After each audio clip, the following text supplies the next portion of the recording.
오늘 말씀은 결국 열매는 맺혀집니다라는 제목으로 말씀 나누도록 하겠습니다. 지난 주간의 강추위 때문에 겨울이다라고 생각하게 되었지요. 사실 그 전주만 해도 남부지방에는 반팔을 입고 다녔으니까 기후위기를 실감했던 우리이기도 합니다. 결국 그럼에도 불구하고 계절은 변화되지요. 결국은 계절은 변화되고 시간은 흐르게 됩니다. 계절이 변화되고 시간이 흐르지만 그러나 그 속에서 우리는 모든 것을 다스리신 하나님의 은혜를 고백할 수 있게 되기를 소망합니다. 계절이 변하는데 이 변화에 따라서 그냥 하나님을 고백할 수 있으면, 하나님의 다스리심을 고백할 수 있으면 얼마나 좋을까라는 생각을 하게 됩니다. 그러나 또 한편으로 계절이 변화되면 생각하게 되는 것 가운데 하나가 시간이 참 빠르다는 겁니다. 시간 참 빨리 간다라는 거고, 이 시간이 참 빨리 가는 나는 무엇을 하며 살았는가, 그렇게 생각을 하게 되지요. 과연 내 삶에 열매가 있는가? 그것을 염려하는, 혹은 내 삶에 열매가 있었던가 하며 생각해 보며 속상해하고 안타까워하는 것이 우리이기도 합니다. 매해 연말마다 돌아보면 내 올 한 해는 이런 실망감과 혹은 스스로 그런 마음을 가지고 살아가는 사람들이 참 많지요. 오늘 읽은 본문의 주인공인 예레미야 선지자는 나라가 빼앗길 위험 속에서 나라를 빼앗긴 기간 중에 하나님의 말씀을 선포했던 예언자입니다. 예레미야 선지자가 활동했던 때가 언제인가 하면 이스라엘 남유다가 망하기 이전에, 그리고 전쟁에서 망하고 망한 다음에 바빌론의 포로로 간 다음에, 이 전체 한 약 40년간의 예레미야가 선지자로 활동을 합니다. 나라에 위험이 있었는데 나라가 망할 것 같았단 말이죠. 근데 이 나라가 망할 것 같은 게, 나라가 흥청망청했기 때문에 망할 것 같은 게 아니라 하나님께로부터 등졌기 때문에 나라가 망할 것 같은 거예요. 다른 나라들, 이스라엘 주변의 나라들이, 강성한 나라들이 많았기 때문에 나라가 망할 것 같은 게 아니라, 이스라엘 자체에 하나님을 믿는 사람들이 아니라 그 사람들이 도리어 하나님 아닌 다른 우상을 섬기는 것, 그것 때문에 나라가 망할 것 같았단 말이지요. 그래서 예레미야 선지자는 하나님 말씀을 바탕으로 하나님께로 돌아오지 않으면 나라 망한다, 찢겨진다, 이리저리 찢겨서 유리하게 될 것이다 라고 심판의 메시지를 끊임없이 전합니다. 예레미야서를 보면 계속 경고해요. 경고하고 너네 망할 거야, 망할 거야, 망할 거야. 그리고 여러분 생각해 보십시오. 경고하고 망할 거야 하는 소리를 사람들이 듣기 좋아했을까요? 듣기 좋아했다면 그들이 돌이켰고 이스라엘은 안 망했겠지요. 그런데 듣기 싫어했고요. 예레미야를 돌로 치기도 했고, 여러 번 돌을 던지고 옥에 가두고 어떻게 하면 그 입을 멈추게 할까, 이런저런 압력을 가했습니다. 예레미야가 하나님의 말씀이다, 너네 망한다 라고 하는데 그 말을 듣기 싫은 거예요. 그래서 가둬두기도 하고요. 어떻게 해서 그 입을 닫게 할까라고 생각을 하기도 했습니다. 그러면서 그들이 생각하는 바는, 예레미야는 우리가 망할 거다라고 말하지만 아니, 우리는 절대로 망하지 않을 거다라고 하면서 그들 스스로 이야기하는 바들, 그리고 오늘 말씀에서 이야기합니다. 23절에 여호와께서 이와 같이 말씀하시되 지혜로운 자는 그의 지혜를 자랑하지 말라, 용사는 그의 용맹을 자랑하지 말라, 부자는 그의 부함을 자랑하지 말라. 예레미야의 선포에 이스라엘 사람들은요, 자신의 지혜를 자랑했습니다. 예를 들면 강대국들이 있는데 강대국 사이에서 우리가 외교를 잘하면, 바빌론과 이집트와 혹은 그 아시리아와 그 나라들 사이에서 줄타기를 잘하면 우리는 안 망할 거다라고 생각을 했단 말이에요. 그리고 그들 스스로 부를 자랑했어요. 가지고 있는 재산들, 금은 보화, 성전 안에 있는, 성전의 성물들은 다 금이니까 성전 안에 있는 성물들과 이스라엘 왕 시드기야 왕에 있는 자신 왕궁 안에 있는 그 금을 가져다가 이집트에 주고, 이집트에서 용병을 사가지고 우리가 전쟁을 하면 바빌론쯤은 이길 수 있지 않을까라고 생각을 했단 말이지요. 그러니까 그들이 그렇게 예레미야는 멸망할 거다 얘기했는데, 그들이 바빌론의 침공 앞에서도 우리는 안 망해, 이집트의 도움을 요청하거나 혹은 외교적으로 잘 풀면 되지, 혹은 조공을 받쳐 살면 되지, 뭐 등등 생각했단 말이죠. 바빌론의 느부갓네살 왕이 예루살렘을 침공할 때 유다 왕 시드기야가 예레미야에게 이제 어떻게 할까요? 라고 물어요. 그때 예레미야는 이렇게 말합니다. 항복하라고. 그러면 살 거라고.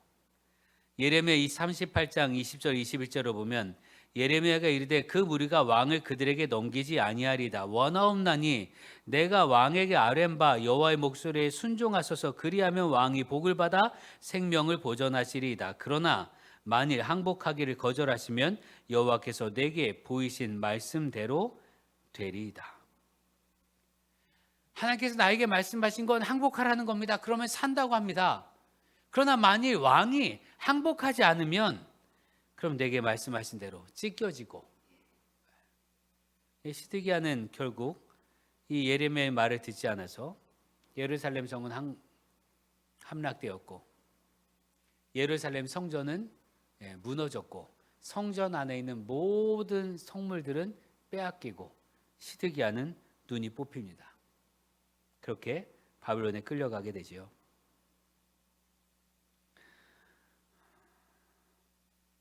예레미야가 민족을 향해서 그렇게 하나님의 말씀을 선포했는데, 돌이키라고 선포했는데, 그런데 사람들이 듣지 않았습니다.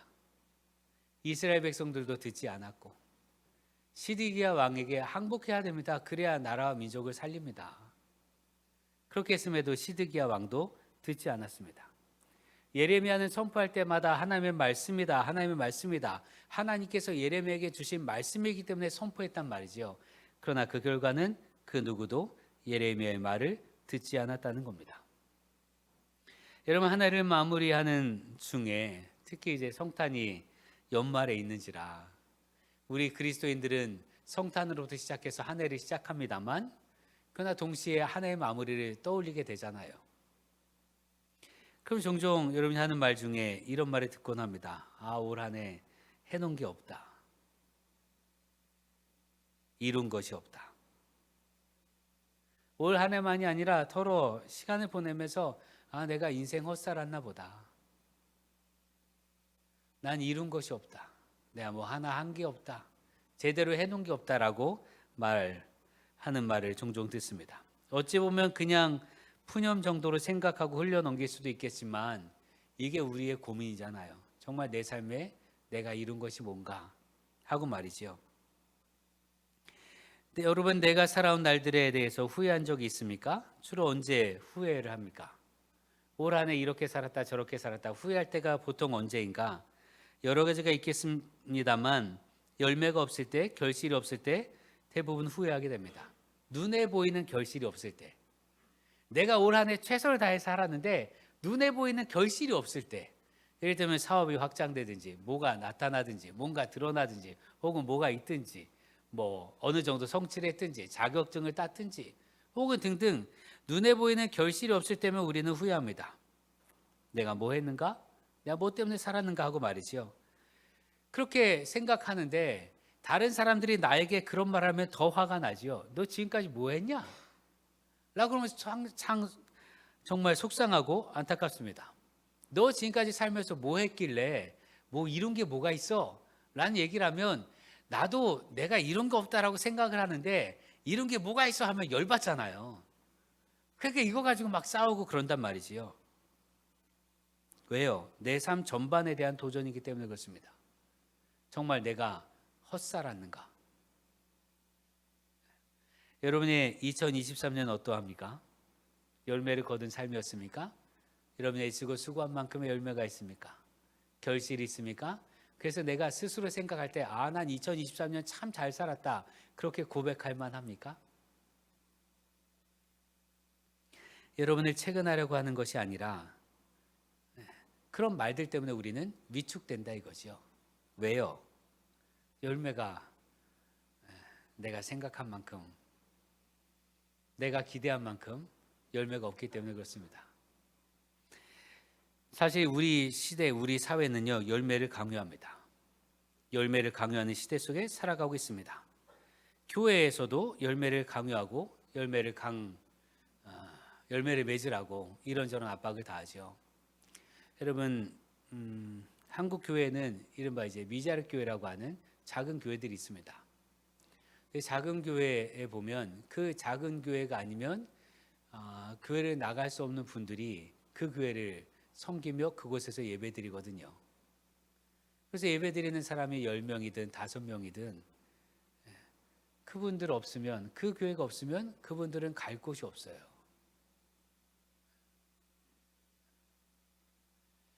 그런데 우리 사회가 열매를 강요하는지라 이 적은 교회에서 목회하는 목사님들에게 이른바 중견교회 목사님들이 혹은 장로님들이 종종 그렇게 물어요. 얼마나 부흥했어요? 성도 몇 명 들었어요? 그리고 중견 목사님들 가운데 어떤 목사님들은 정말 작은 교회 목사님들의 마음에 비수를 꽂는데 이런 식의 말을 합니다. 너 목회한 지 몇 년이나 됐는데 아직도 그러니? 여러분, 우리 시대는 열매를 강요합니다. 눈에 보이는 열매. 눈에 보이는 열매가 아니면 그 삶을 헛살았다라고 얘기하는 게 우리 시대입니다. 이러한 때 예레미야를 한번 살펴보십시오. 예레미야요 40년 동안 복음을 전한 사람입니다. 40년 동안 하나님 말씀을 선포한 사람입니다.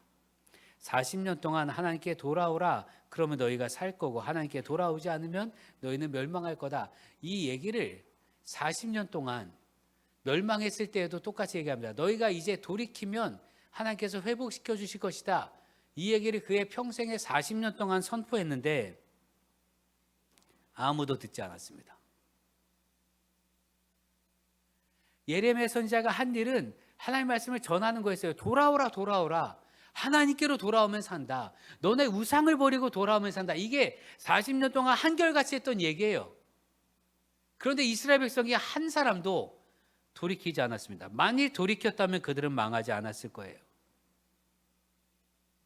그럼 여러분 생각해 보십시오. 예레미야가 그렇게 선포했는데 아무도 돌아오지 않았습니다. 돌아온 사람이 없었으니까 실패한 인생입니까? 예레미야가 40년 동안 애쓰고 수고했는데 열매가 없어요. 그럼 실패한 인생인가? 성경의 많은 예언자들을 보면요, 엘리야라고 하는 선지자, 엘리야가 아합 왕 시대에 사역을 했던 선지자인데 갈멜산에서 바알과 아세라를 섬기는 그런 제사장 450명과 자신이 전쟁을 하잖아요. 누가 진짜 참신인지, 누가 응답을 받는지. 그래서 엘리야가 불로 응답을 받고 바알과 아세라를 섬기는 그들은 응답을 받지 못합니다. 그래서 바알과 아세라를 섬긴 사람들 다 죽이잖아요. 선지자들을. 대승리를 거뒀어요. 그런데요, 엘리야가 정작 하나님께 돌아오십시오, 하나님께 돌아오십시오 얘기했던 아합 왕과 이세벨은 돌아오지 않았단 말이에요. 엘리사도 그렇고 혹은 이사야도 그렇고 학개, 나훔, 성경에 나와 있는 모든 선지자들 말이에요. 선지자들이 다 하나님께로 돌아오라, 하나님께로 돌아오십시오, 하나님께 돌아오십시오라고 선포를 했는데 그런데 그 누구도 돌아오지 않았단 말이에요. 그럼 선지자들의 인생 전체가 다 실패한 것인가? 실패한 인생이냐 이거예요. 열매를 거두지 못했으니까 실패한 인생인가?